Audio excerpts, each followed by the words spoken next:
અહેમદાબાદ મિત્ર ન્યૂઝમાં આપનું સ્વાગત છે।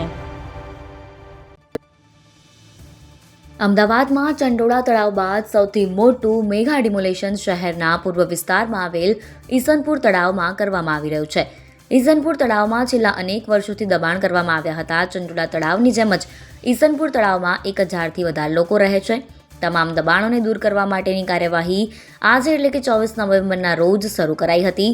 20 જેસીબી મશીન, 500 મ્યુનિસિપલ કોર્પોરેશનના કર્મચારીઓ અને મજૂરોએ ચુસ્ત પોલીસ બંદોબસ્ત વચ્ચે ડિમોલેશનની કાર્યવાહી હાથ ધરી હતી।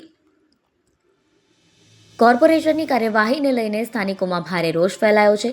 ઈસનપુર તળાવમાં 50 વર્ષથી વધુ સમયથી રહેનારા નાગરિકોને મ્યુનિસિપલ કોર્પોરેશન દ્વારા મકાનો આપવાની વાત કરવામાં આવી હતી, પરંતુ મકાન આપ્યા વિના જ દબાણો દૂર કરવામાં આવતા રોષ ફેલાયો છે।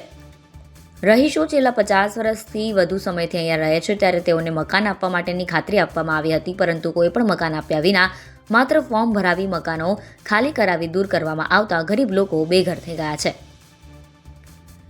સ્થાનિક મહિલાઓએ રડતા રડતા પોતાની આપવીતી જણાવી, કહ્યું કે અમે વર્ષોથી આ જગ્યા પર રહીએ છીએ, આટલા વર્ષો પછી દબાણો દૂર કરવામાં આવ્યા છે। અમને મકાનો આપવાની વાત કરી હતી, પરંતુ મકાન આપ્યા વિના જ દબાણો તોડી પાડવામાં આવ્યા।